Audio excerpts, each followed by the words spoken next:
2 Saturdays in a row. We're doing 2 shows in a row, back-to-back, head-to-head. The doubleheader is up and rolling. Harbor Mike in studio. We're going to get going on our DFS pick'em here in just 1 second.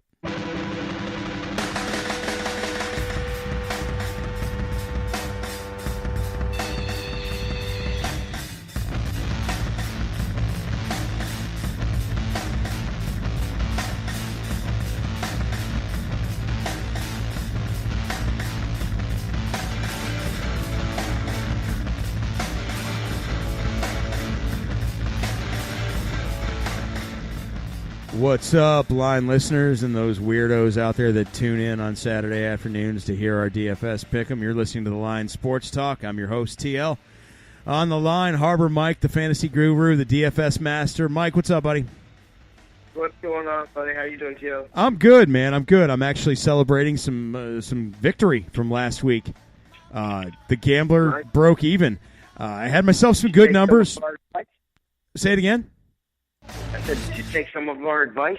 I did. I followed our own lead, and I feel like I came out of there pretty well. I was plus 550 when the day was all said and done.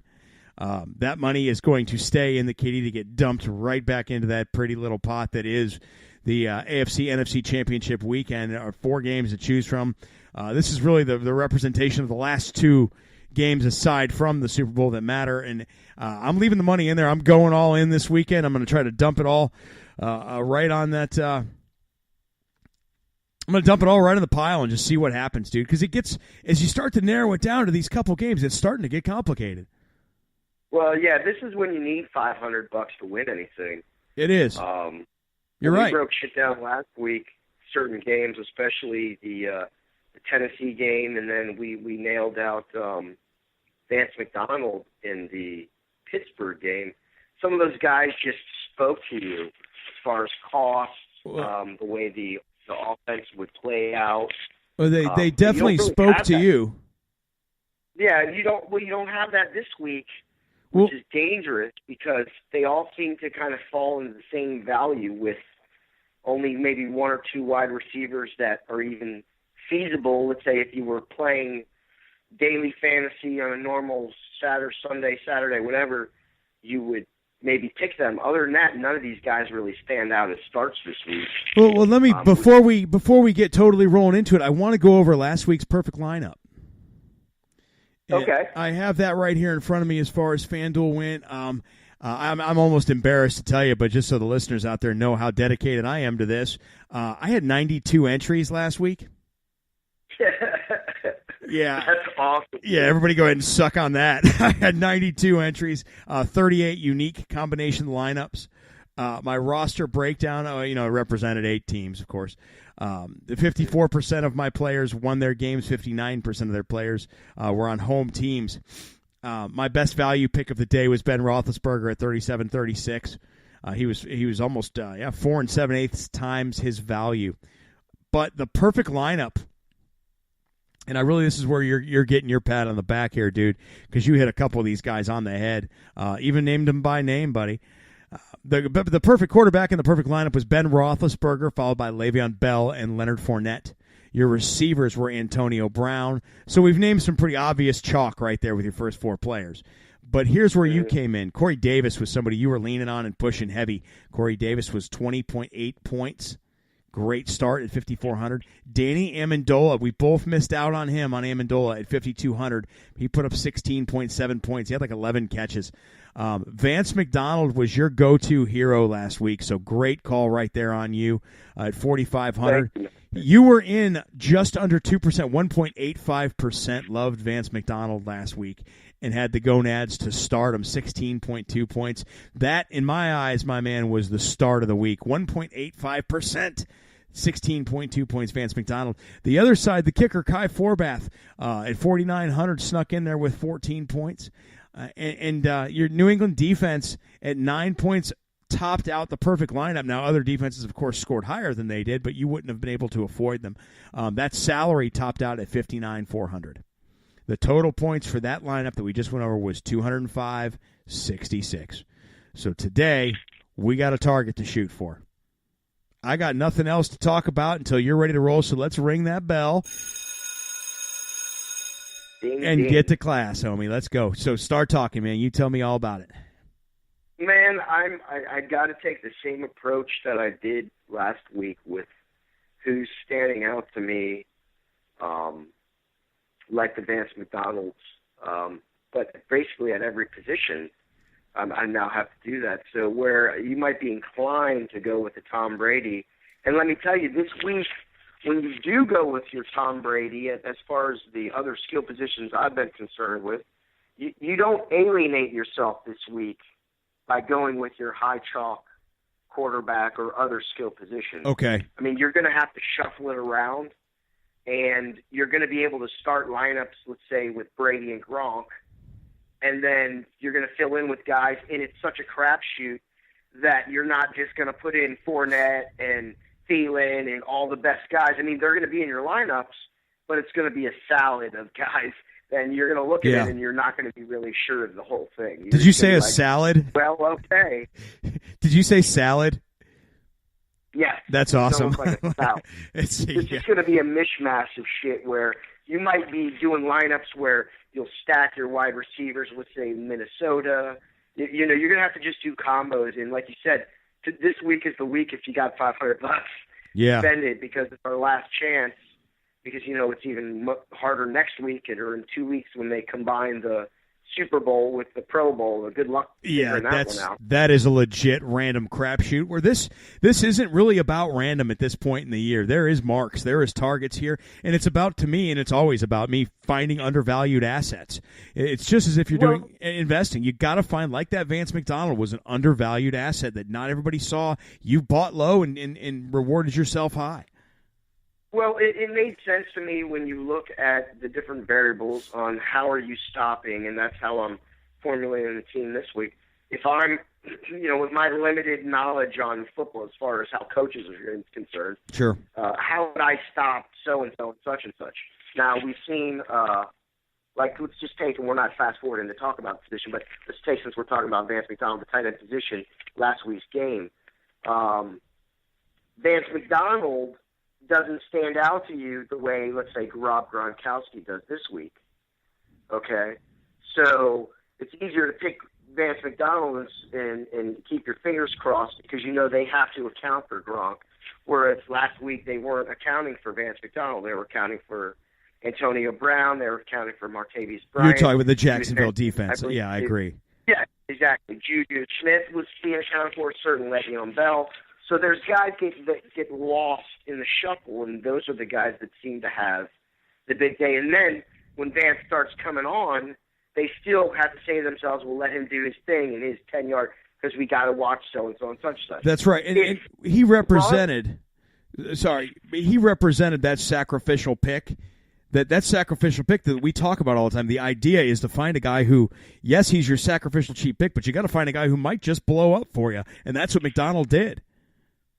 It's a great find. It's a golden egg. Yeah, if you followed his numbers, you know, he had just as much a chance or even better than producing as Jesse James did. Yes. Jesse James is listed as the starter, but he was getting more looks just 2 weeks ago when they were both healthy and starting. So it just kind of told you that for the price point when you put in the guys you had to.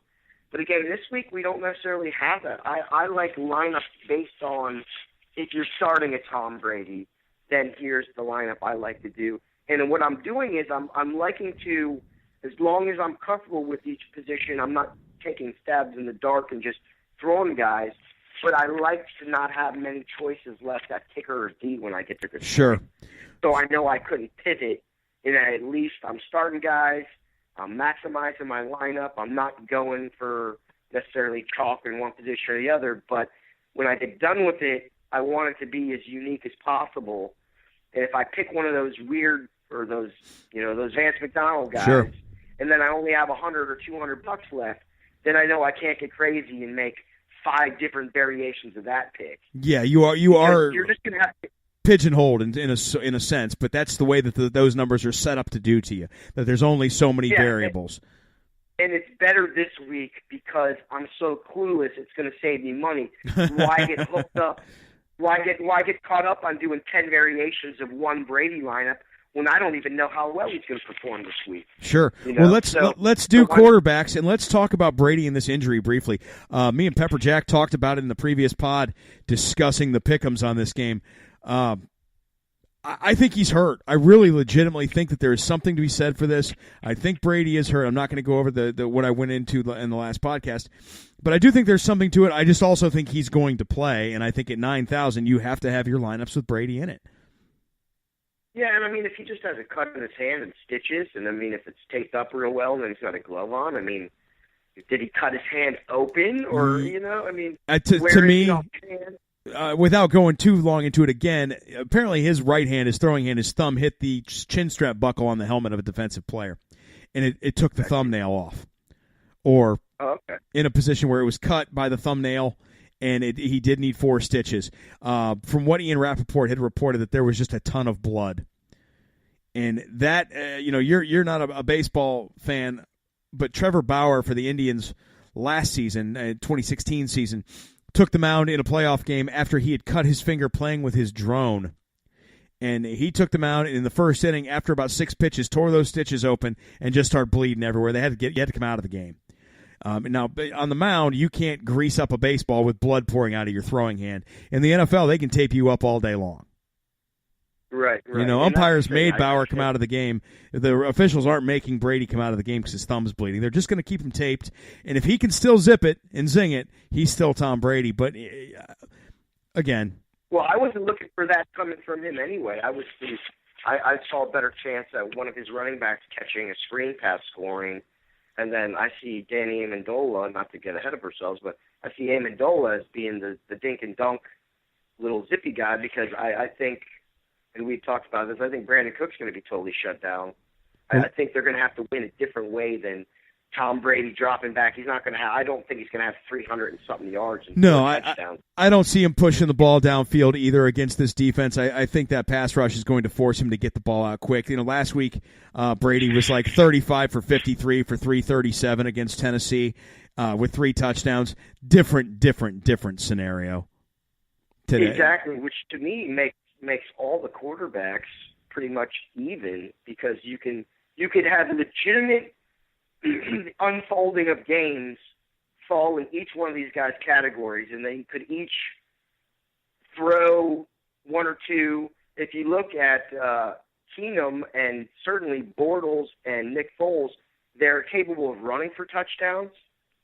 So when you look at that changes the dynamic, And you also have the couple of the running defenses are awesome, so they then limit the running games in those games. So it's just, I feel each quarterback, you have to have a lineup or 2 or 5 or 10, however many you can afford, and try to 92 how they how they would win the game and how the game you think could unfold.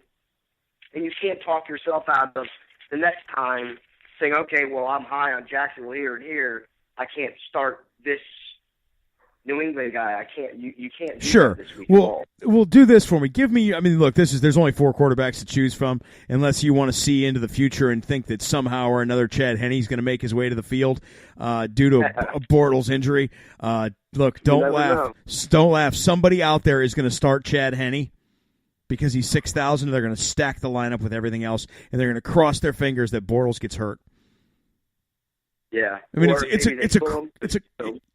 a crazy thing. It's a crazy thought. But for $1 entry in one of these, sometimes you just want to play that card. But give me your top 4 on your QBs here. I think we're going to probably rein in pretty simple. Yeah, it's number 1 because of who he is. It's Tom Brady. Clearly, Nick Foles. Yeah. I mean, they say the one thing is don't get cute in fantasy football. Sure. So, Tom Brady, excuse me, but I think the guy with the greatest on paper, given not reputation, but just how it's playing and everything, I think Case Keenum has the biggest chance today because they're going to have to win through the air. Yeah, I think I agree with you. For 8,000 on Keenum's cost, he's got the most upside. There's the most value with Keenum.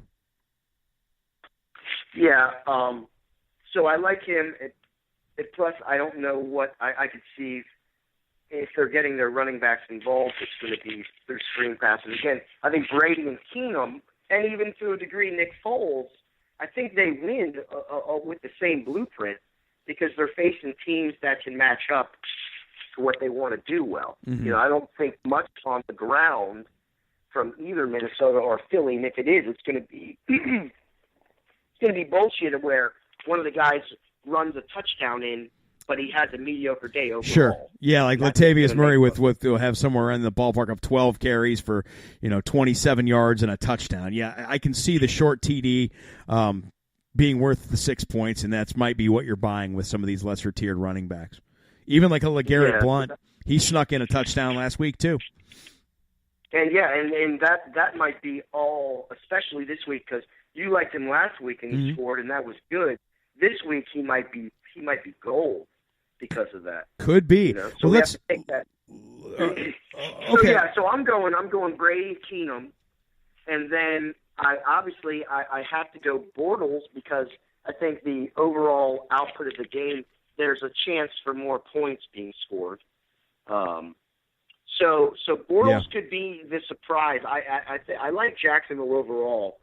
And then Nick Foles, but again, I don't think that 1 and 4, if I'm starting 8 lineups, there's a good chance I might start 2 for each quarterback and try to do what I had mentioned earlier about that one lineup with the guys I think are going to be most used in the offense all year long, trying to get that one pick that no one else has. Sure. That kind of thing. Like I said, this week is very, very challenging. Very, very challenging. I'm with you. Well, let's slide into the running back stable and see, because this gets even more confusing with the running backs. And one of the biggest issues I have in my point of contention is Rex Burkhead. Yeah, well, I'm high on him because we've seen over the season that change of pace back seems to get the goal line carries. And I had Dion Lewis a number of times. I picked him up mid-year when he started to get hot. And he's a good overall workhorse, but he gets his touchdowns robbed by the second in command.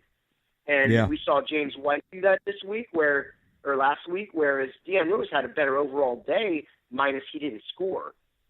And I think there's a good chance of that happening again, especially because I think they're going to do those dinks and dunks, because I could see, even though Jacksonville's weakness was stopping the run, they got better as the year went on, and I think they're going to know there's a couple things they need to do here. There is. And they don't. I just want to point out something too. The unpredictability of that New England Patriots offense is obvious. Anybody who's been watching for years, it is unpredictable of who is going to do what role will each player play. But when you start talking about their 3 running backs in Lewis, White, and Burkhead, all 3 of them are pretty darn good in pass protection. So there doesn't ever really seem to be a reason one of them comes out. You know what I mean? Like, a lot of times you'll see teams that they've got a good secondary back, but he is not going to be in on 3rd and long because he is not somebody who can handle his pass protection assignments. But with them, it seems like, Burkhead and Lewis especially are both, B- pass protectors, B+ protectors, and that's pretty good when you need to get the ball out. I think Burkhead as a pass protector is very good. There's a pretty good chance that he may steal a lot of this. Well, I don't think there's any benefit to him playing this week just to get his feet wet again. Right.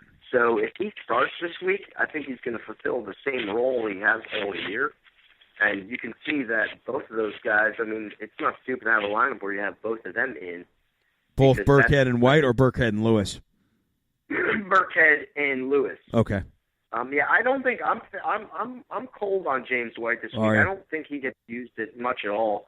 Yeah, rarely, if you look at the numbers, do all 3 of them get action. It doesn't happen. Once they realized, they figured out James White, he was quiet all year until they needed him because of injury. Burkhead and Dion were the 1-2 punch that they were relying on. So I think they revert back to that. I couldn't see why they wouldn't. No. Well, and like I said, I don't think they try to lean. I don't think Burkhead comes in for a play or two just to trick anyone. I think you play him or you don't if he's not. You know what I mean? I do, and look, I think the idea of the hoodie and the games he plays is really overblown. I think he really just gets down to detail here. He's not going to bring in Rex Burkhead to fool anybody. This is not a team that has to fool people. They don't. They just win games. No. Well, I mean, if the guy's still hurt, he's going to be a detriment to the team. Right. He's a running back. Yeah, if he can't move, he's not on the field. No, but when you look at when he can move, he had pretty touchdowns in 4 straight games. Yeah, he's pretty good. Rushing touchdowns. And those numbers, if you look at his numbers, they weren't much, but when you added to that, in a lot of those games, he had, 25, 30, 45 yards receiving, and then a touchdown, and then the reception yards, and then if he got another 10, 15, 20 yards rushing, he has a monster game, and none of his numbers stick out except for he's getting the touchdowns. Yeah. So that's why I really like him. I think if he does play, I think I might even like him a little more than Deion Lewis because, like I said, I could see Deion Lewis having even 100 yards. But, daily fantasy doesn't give you any bonuses or anything like our league did. Insanity. Well, last week he had 15 carries for 62 yards, 10 targets and 9 catches for 79 yards, 18.6 fantasy points. No rushing touchdowns. Those were hawked by James White. Yes. So now imagine Burkhead having a game that he's had. You saw James White had the bigger numbers. Mm-hmm. So now it's Fournette and White when you're last week it was Fournette and White when you were inclined. You wanted to start Fournette and Lewis, and that's kind of my point. Right. Because I like if you want to get into the running backs. I do. The fade on these guys is kind of obvious. It's really hard to start a Jay Ajayi everywhere. It's really hard to do it. I basically am fading the entire Philly offense. Offense, except for a lineup where I do Nick Foles. Okay. And then I'm still fading their entire running backs. And I'm not too keen on their wide receivers. I like a Nick Foles stack with the tight end, obviously, Zach Ertz. Yes. But like I said, Nick Foles is the least excited stack that I have going. Right. Well, let's put the running backs in order here because at Fournette at 8,500, putting a lot of eggs in that basket. Yeah, man. But when you look at what he's done all year, and the fact that he has to have at least a decent game, and a decent game could be the top running back this week. Yeah. I think you still have to rate him number 1 and fit him in when you can. So I have Fournette 1. I have Rex Burkhead 2, just because of the feeling I have and the way what we just talked about. Mm-hmm. Then for 3, it gets a little interesting for me because I honestly think you have the Minnesota duo is got to do something because they're important to that offense. But I think it's Jerick McKinnon. Okay. So let me point something out real quick. I want to point out a statistic just if it's regarding Fournette. Pardon the interruption, but sure. Going back to early December, the Jacksonville Jaguars played the Indianapolis Colts. That game was in Jacksonville.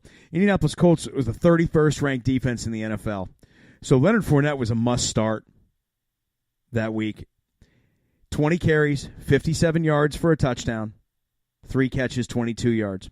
He had 15.4 FanDuel points against the 31st ranked defense. However, I feel go ahead. I feel like that might be his stat line tomorrow. And I'm not saying that's bad at 15.4, but what I am cautioning is that I do not want any of our listeners to expect. You can't look at Leonard Fournette's stat line last week against a Swiss cheese Pittsburgh Steelers, as they say up there, the Steelers defense. Swiss cheese, 25 carries, 109 yards, and 3 touchdowns. That probably not the case again, but just to say that Fournette can be shut down. He was shut down in college. He's been shut down in the NFL.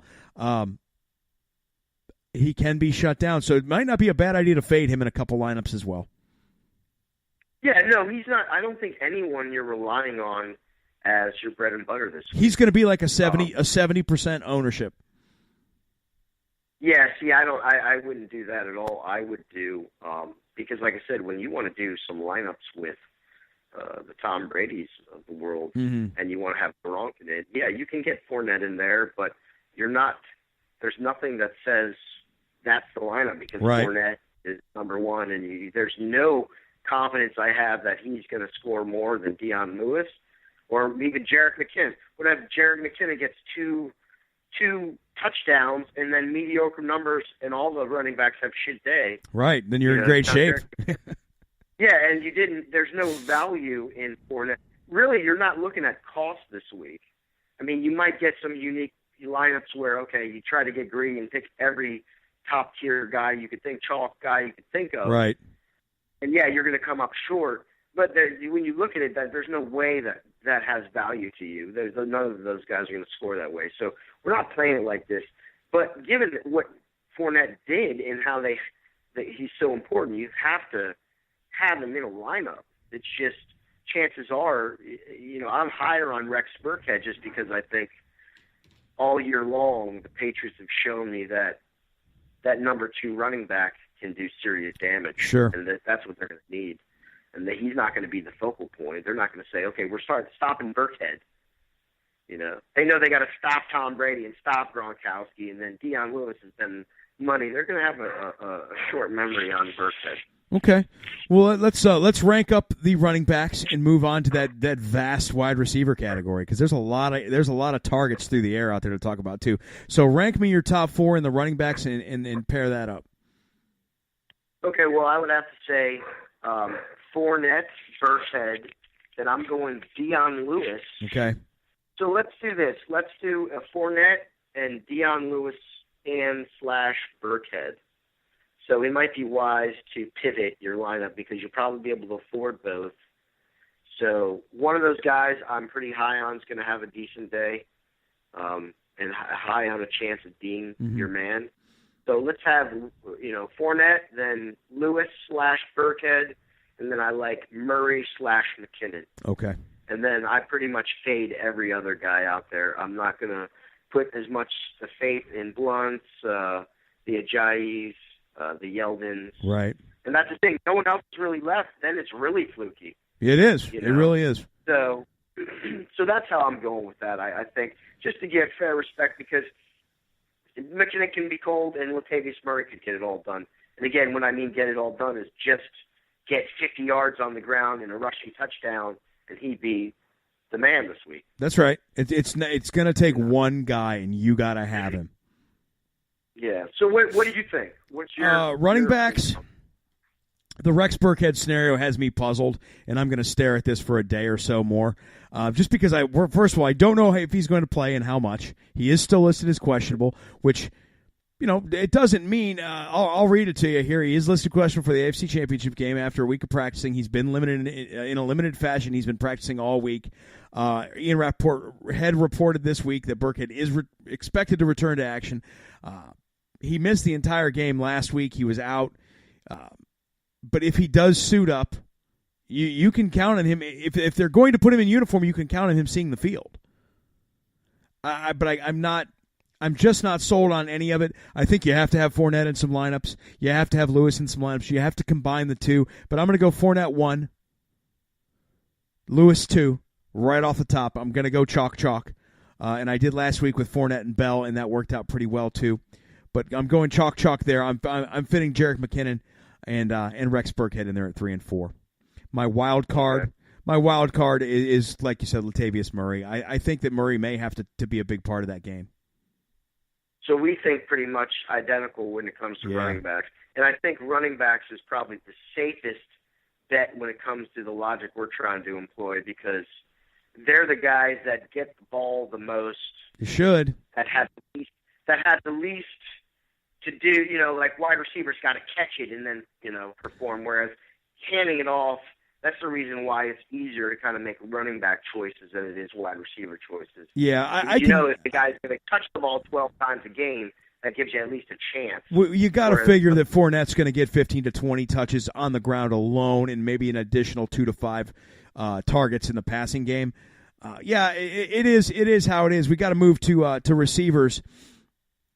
But I love the half-point catch for FanDuel. I think that's fantastic. I really do enjoy that, and we're going to talk about that for our standard league next year too.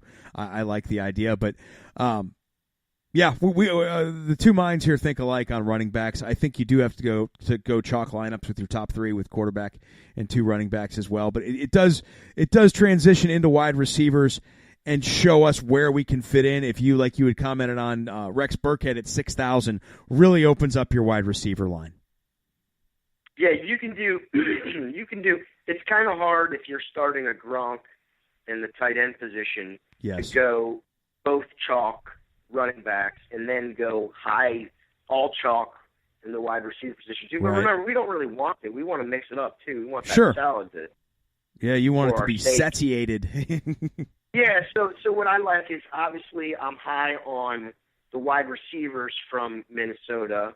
I'm high on Danny Amendola, and then my pull out of the ether Vance McDonald pick, if you will, is the pivots of Jacksonville wide receivers, starting with Marquise Lee, and a possibility for Keelan Cole to bust one. If you see he only gets a couple looks, but he's got a real high chance at getting a 50-yard touchdown catch. Sure, he does. Yeah.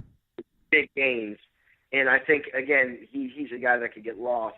But my thing is, if you look at the game last week, Minnesota and New Orleans, both Thielen and Diggs, outside of that last touchdown that I know that you probably still have ulcers from, their numbers were identical as far as both had 6 catches. One had 64 yards, one had 67, something like that, in the neighborhood of a couple yards off the top of my head each. It was just well mixed. You're looking at a possibility that it's going to be difficult. I feel really good this week on Adam Thielen because, with what Diggs did last week, he's going to be in everyone's mind, and we got to stop Diggs. We can't allow that, And he's been hot. I don't know if I see him catching another touchdown this week, although it's highly feasible. But the problem is with Thielen is now his questionable status because of his back. Right.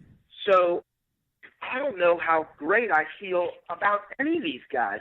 I've totally faded the Eagles wide receivers because it's just too damn complicated. I don't know how I want to fit these guys in. I don't know if anyone really sticks out to me. I could see a knockdown.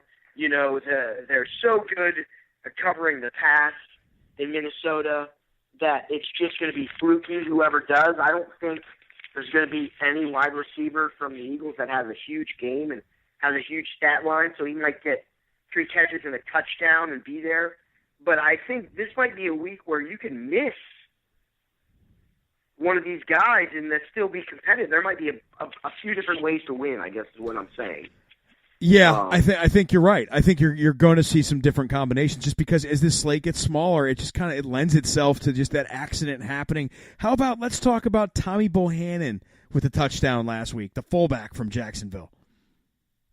Yeah, see, that kind of stuff is crazy. It is. And see, that might be, you can't start Tommy Bohannon this week over Latavius Murray, even though a Tommy Bohannon wild card start at 4,600 would open everything up. You still can't start James Devlin, even though James Devlin could get a goal line carry. You can't do it.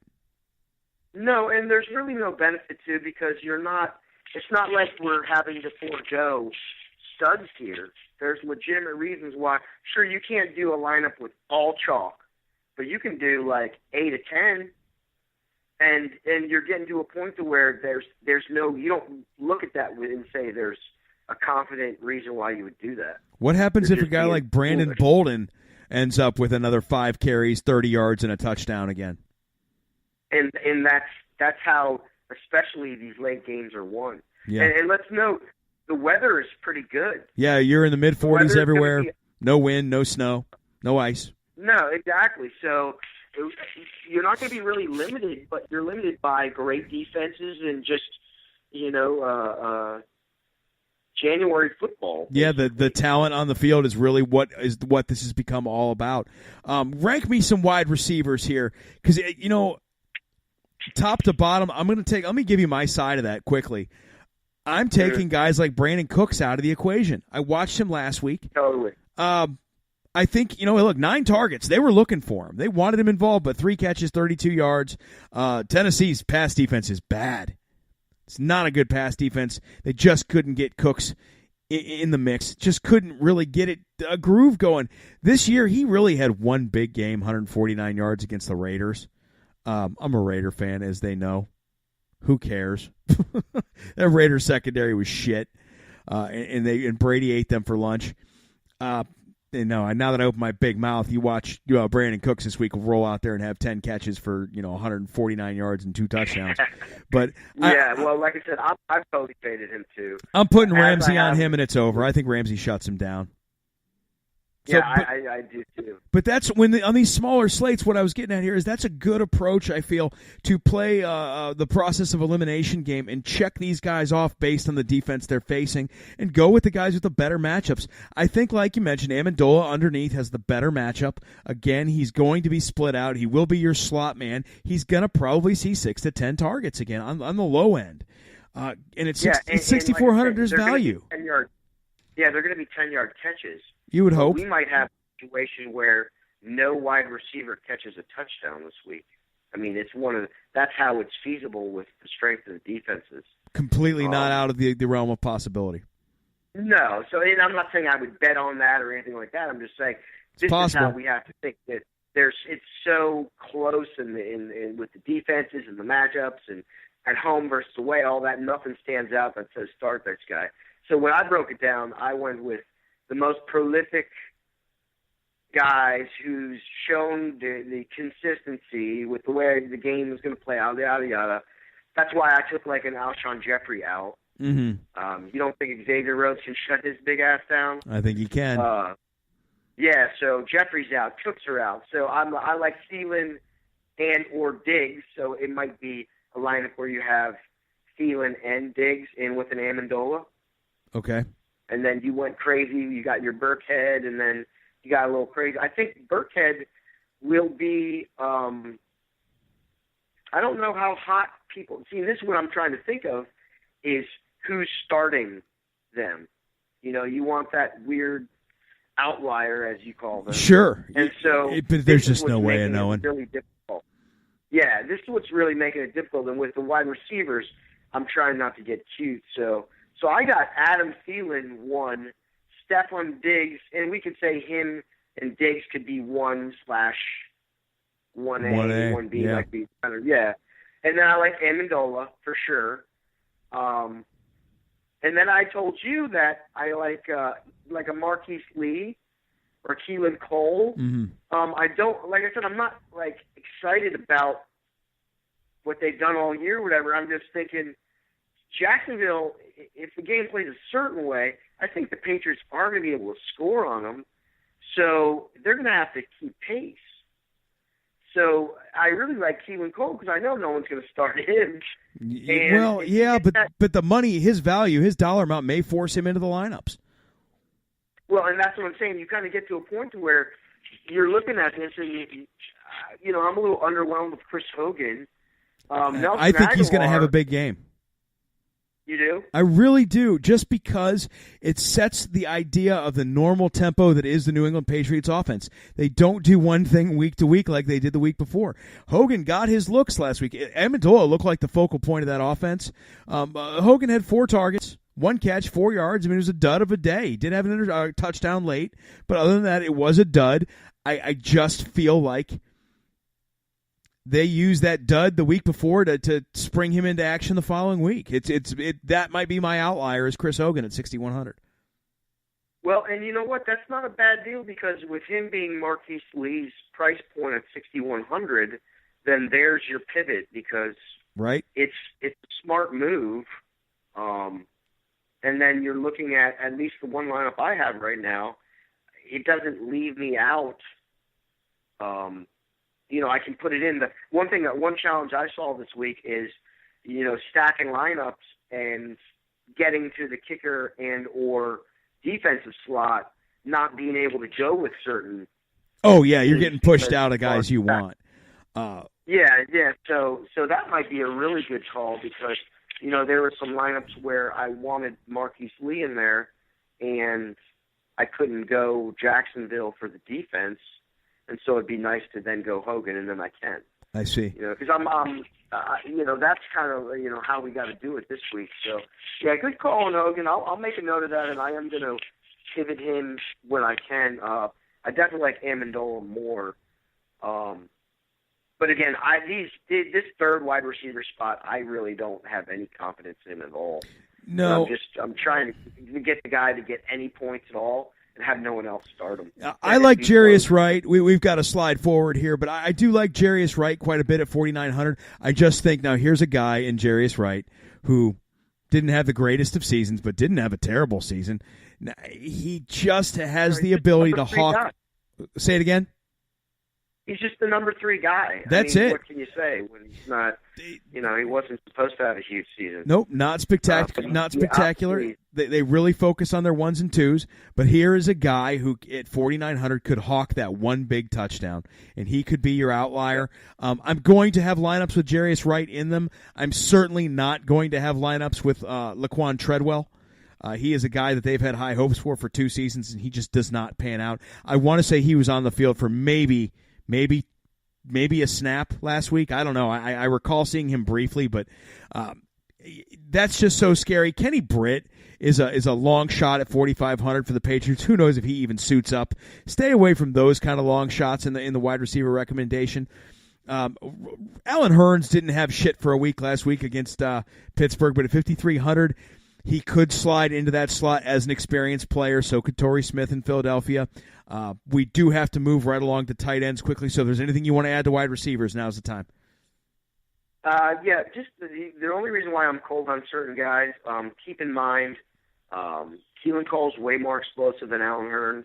Alan Hearns has underperformed all year, especially when they needed him to step up when Marquise Lee was hurt. So you got Marquise Lee is healthy, and then you got the more explosive guy. I just think Alan Hearns or even any of the Philly wide receivers, really, there's really no reason to make a distinction for them to start. At least that's how I looked at it. Mm-hmm. So that's the reason why I faded them completely. So I like, if I'm starting, not rating anyone, but the guys that I'm going to make my combinations this week, Jarius Wright, I like that pick. Keelan Cole, Marquise Lee, Hogan, Amendola, Diggs, and Thielen. I know that's a number, but that's taken out a good number of guys. And I think when we start putting these together, then if you focus on that group I just mentioned, sure, you at least have a better chance. You make a little bit of room. If I didn't mention them in that last second, I'm not starting them at all. I know there's not enough confidence. The guys haven't performed. I just don't like the scenario. So not saying it's going to be right, but that's the approach I got to take. I got you. I'm not trying to spend $1,000 a week. Onto the big donkey situation. Yeah, tight end is easy. Because it's Gronkowski. What if he gets outscored? What if he gets outscored by Zach Ertz? It doesn't matter because you're not poor, so you didn't put that much value in that position to try to start somebody else. Mm-hmm. You're just keeping your fingers crossed in all of these. So I don't mind that. But look at what Minnesota does. They're number 1 against the tight end, dude. They have 111 points on FanDuel all year long. So yeah, I don't have much faith. And knowing, again, Zach Ertz is one of the few guys that come to mind that are the guys you got to stop in the passing game. Bam. But that's Sendejo, I believe his name, the free safety. Yeah, he may not play, and that's big. That is big. So you want to monitor that because if he's playing, then I'm shutting Zach Ertz down, maybe only starting him in my lineup with the Foles. Right. I can't see him necessarily trying to start Zach Ertz if I'm starting Tom Brady, let's say. Right. No. That combo's if you're whatever your tight end you're starting, you have to be starting their quarterback.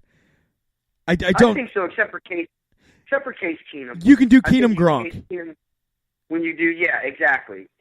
So a Keenum Gronk or a Brady Gronk, a Bortles Gronk. Right. But I'm not doing Boyles Gronk. Because that's how each game is going to matter to me. I think. Yeah, and I don't think you have to. I don't think if Foyles has a big game with Zach Ertz at least contributing, I don't think he has a big game at all. Okay. And I think it's a lower scoring game and then neither one of those two quarterbacks. Yeah. But I think tight ends are ranked appropriately. Yeah, I do too. Gronk, Ertz, Rudolph. Except for I think Mercedes Lewis, just by being the starter on the fourth team, I would put him higher than Trey Burton. What about Ben Koyak? Does he earn a start for you? You know what, man? Only because there is a possibility. I mean, he had one catch for 21 yards last week. He scored the week before. And he scored a touchdown. He had one catch, 1 yard for a touchdown the week before, 6.6 points against Buffalo. Scored the Jaguars' only touchdown that day. Well, yeah, and now remember, that's 60 yards. So what if all the tight ends do shit? They fucking mug Gronkowski all game. He's been shit. He hasn't been. He's not the best tight end in football anymore. I think Gronk? I think he is. I think he's better than Kelsey. I think still. Kelsey was number one, and then him too, just based on numbers. I'm still taking Gronk. You know that he has been shut down a few times this year. Oh, he has. Yeah. The last game of the season against the Jets doesn't count. No, and then but Oakland shut him down. Denver he had a mediocre day. Atlanta, Carolina he didn't do so hot. Mm-hmm. Kansas City. So it's possible because remember they're playing Jacksonville's defense wins championships. It does. We've heard it 1,000 times. It really does. So yeah, but yeah, it's Gronk, Ertz, Rudolph, and then I have Mercedes Lewis just because he had a big game, one big game this year. I could see him getting 3 catches for 22 yards or something, 20 yards and a touchdown, and maybe that'd be the number one or close tight end. Well, that would be that would be like a cute day. Yeah. I understand the positioning on it because if you do throw him in there, what happens if Gronk turns an ankle in the first quarter? Or what happens if he only gets 60 yards and a touchdown and Mercedes Lewis gets 30 and a touchdown? It's I you know think, what I mean? Like it's not. I think you have to make adjustments and you have to pivot and you have to make different combinations, especially this deep into the season. But what I don't think you can do is I don't think you can what if with Gronk and what if with Mercedes Lewis. You can. Nobody's going to stop you from doing a Mercedes Lewis lineup. It's kind of like what I was talking with Zach Ertz, and I'm glad that you brought it up or maybe make this distinction. If I'm starting Mercedes Lewis, I'm only starting him in my Blake Bortles lineup. That's correct. Yes, and that's the only place for it. You can't start Mercedes Lewis and Tom Brady. That's counterproductive all the way across the board. Yeah, you'd be foolish to. Right. But again, Mercedes Lewis, and the reason why I do this is our last shot. He had one game this year, and he's had numbers 9.9, 9.6, 8.6. So, sure. Crappy days. Against Baltimore, caught 3 touchdowns in one game. 5 for 4 for 62. Sure. And 3 touchdowns. Now, you don't start Mercedes Lewis that week, you're not winning shit. Yeah, but it was just such a fluke. I just don't see him even being involved in the offense. Yeah, see, and that's the thing. I don't disagree with you. But what if? I got to go with the what if scenario. And I know no one's going to start him. That's what I like. Well, no one's going to start. And it makes sense because he's going to be a rare bird out there. You're going to see him in probably 2%, 1%, just like Vance McDonald was last week. You started him at 1.85%, and it was a big blow up for you. It meant everything for your teams. I was a lot more confident on Vance McDonald than I would be on Mercedes Lewis. I'm just mentioning in the sense of I don't see how a backup tight end, Trey Burton or David Greenidge, Blake Bell, who's on IR, Kyle Carter, Will Tye, none of these guys should be rated over Mercedes Lewis. No, I don't think so either, but there's a reason why they are, and I don't know what it is. Yeah.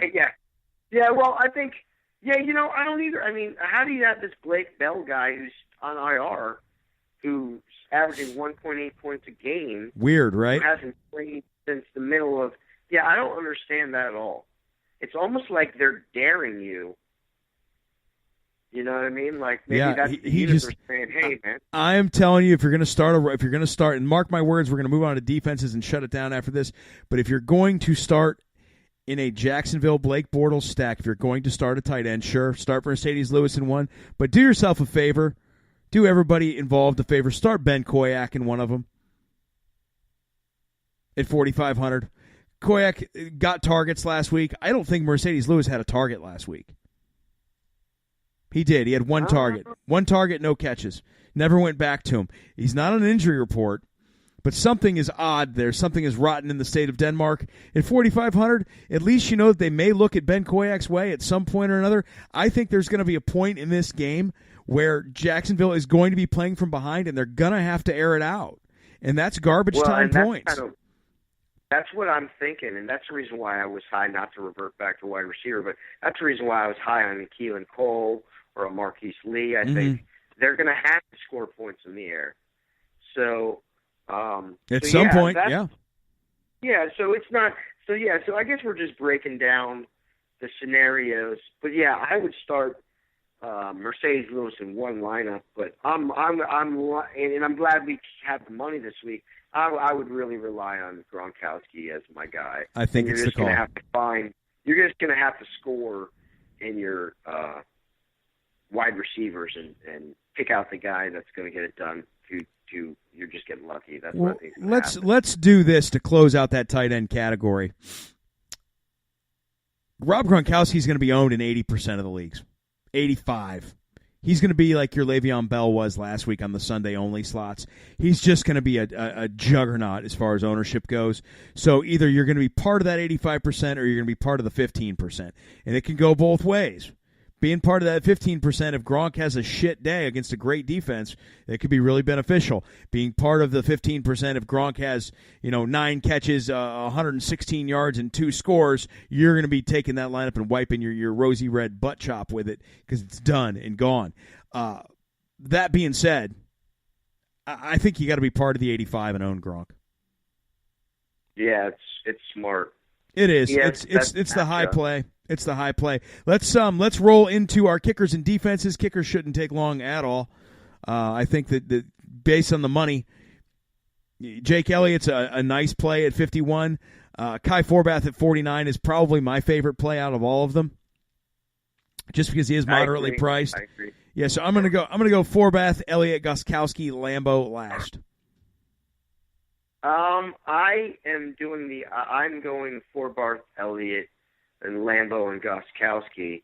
I think there's a better chance at more touchdowns being scored than less. Probably so. And in the Jacksonville New England game, I do have a concern that if that is a tight game, that points will be at a premium if that turns out to be the case. So but the problem with having Gostkowski is in FanDuel you can't have 4 other Patriots. Right, exactly, and that was the same thing I was running into. That's what rubs him out of a lot of my lineups is the 4 Patriot stack that I have going on in just about everywhere. Well, I like the Elliott and Forbath plays respectively because I think that game just screams offense getting, inside scoring distance and then being shut out. Okay. And then I think you're really relying on your kicking game. Whereas I think there's going to be times where the Patriots punt the ball, and I think there's going to be times where they score touchdowns. I don't know if they're going to get in deep and then be stopped in the red zone. You know what I mean? Sure. So, and with Gostkowski's cost, it's just a lot of times I was running into because they have them spaced out so well that you have plenty of money, but you're even a couple $100 away when there's not a $4,500 kicker. No, there is not, and that's one of the big mathematical problems that's not a problem. One of the parts of the equation that falls into place where we've got to roll into defenses, And the defensive, to me, when you start to look at value on defense, I got to tell you, dude, Jacksonville at 4,400. What a slap in the face that is to them. It really is. In the NFL, and regardless of Brady's injury status and the weather's good, you got a hungrier team that is stacked with talent that matches up on paper good with what the Patriots do. Really well. I think they screwed it up completely. I think the FanDuel, I think it should be Jacksonville, at least Minnesota. Yeah. Would be New England, Philly. The number one. Yeah, I just think with Nick Foles, not that I'm trying to take anything away from Foles, but I think Minnesota has the best chance at shutting down the other guy. I think so. Like I said, the best defense is Jacksonville, followed closely by Minnesota, then followed closely by Philly, and then New England playing boomer bust Bortles, bust way more than he's boomed. Yeah, and that's why New England is ranked so high, is because they're playing Bortles. I think that the odds makers, the lineup makers, can see a turnover somewhere created with Bortles. They can see New England maybe rolling something big. But knowing that Fournette could have a decent game and they might not have to put too much pressure on the shoulders of Bortles, I don't know that New England is such a valuable play. I think the value is the Jaguars at 4,400 because I have a couple lineups that I've done, and when you really look at them, it's kind of hard to you maxed out everything, and I'm at Lambeau as my kicker and the Jaguars as my D, and I had $200 left in each one. Right. Well, and this is a lineup, one with Brady and one with Keenum, so I went at different values at quarterback, so you can see. You can still spend all your money and have like a Keelan Cole as your number 3 guy. So it's, to me, Jaguars have the most value. I think so. I got Jaguars 1, New England 2, or Minnesota 2, New England 3, and the Eagles defense again, putting them at 4 is a slap in their face too. That's a good defense. That's probably where I would have it as well. Mm-hmm. I just think. Case Keenum's played well all year, so maybe he'll throw an interception. I just don't see them making too many mistakes in a sense of Philly having 25 points or something ridiculous. Sure. So I could see each one of these defenses having, low double digits, and I could see you not winning or not losing based upon this position, honestly. Okay. Well, the clock is ticking, my man. We have got to call it a show for a Saturday. AFC NFC Championship version. Let's go ahead and close out. If you've got anything special to add right now, I've got something I want to throw out there as my ultimate sleeper play. But you go ahead and go first if you got one, or if you got anything you want to throw out there, go for it. No, I don't. Like I said, I just want to reiterate that I'm going with the different matchups. I want unique lineups, of course. I'm trying to make sure I don't have too many variations from a lineup that I do, just so I don't have to put in, 5 different lineups that are very, very close, and, I don't have that much money I want to spend this week. I am starting, 3, 4 lineups probably, at least, with each quarterback, and I'm going to stress the stacks like we've talked about all year. I think the one guy you got to rely on is Gronkowski. I think, like I said, I still think Fournette and Burkhead are your top 2 guys. And then your wide receivers, I think Adam Thielen, if he's healthy, I think he's due for a bigger game because Diggs of what he did last week, they're going to kind of try to look to him. Yeah, that's just the way the sport plays out, I think. You're right. It could flip-flop. Human nature, your brain. It just flips and they flops. Were so close before that. Yeah, Thielen's due for another touchdown. Amendola might be your number 2. And then, like I said, look for a sneaky pick for your Jacksonville as your number 3 guy there. Other than that, I'm sticking to Jacksonville's D, Minnesota's D. I'm not going to try to necessarily pivot the other 2. I'm going to keep my fingers crossed and hope that the games play out the way they do.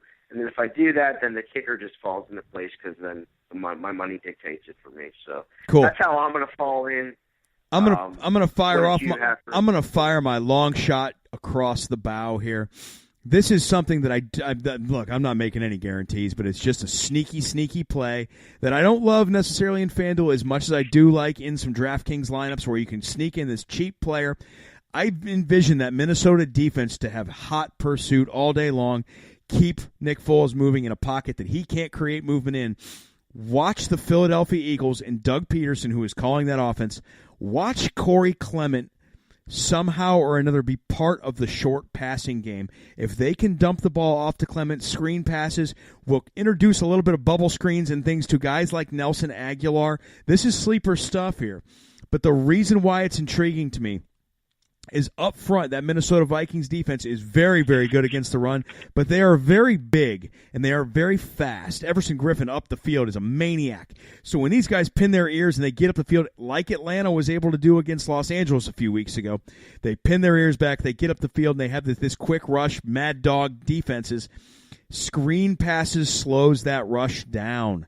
Draw plays, they slow it down. And the player that can do that is Corey Clement. If they can get him in the dump-off game, if they can get Nelson Aguilar in the bubble screen in the dump-off game, I want to see that defense move and chase. That can wear that defense down early. If Philly's got a shot, that's it. Corey Clement at $5,000 is a really cheap running back pick in a Nick Foles stack that maybe, just maybe, what if Clement has 7 catches for 75 yards and a score? He might be your sleeper of the week. But that's all I got, folks.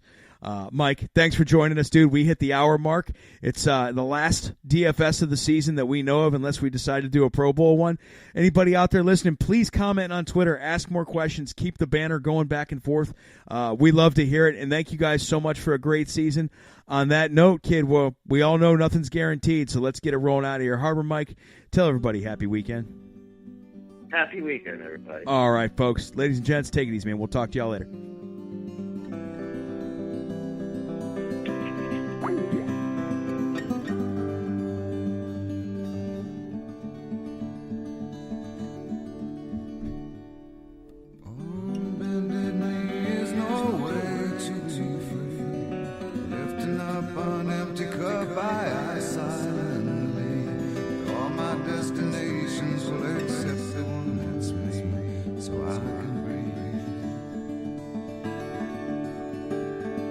Circles they grow and they swallow people. After lives they say goodnight to wives and never know. And a mind full of questions and a teacher in my soul. And so it goes. Don't come closer or I'll have to go. Holding me like gravity are places that someone to keep me at home, it would be you. Everyone I come across in cages they fall. They think of me and my wandering, but I know what they thought. Got my indignation, but I'm pure in all my thoughts. I'm alive. Wind in my hair, I feel part of everywhere. Underneath my being is a road that disappears. Late at night I hear the trees, they're singing with the dead. Oh yeah. Leave it to me as I find a way to be. Consider me a satellite forever orbiting. I knew all the rules, but the rules did not know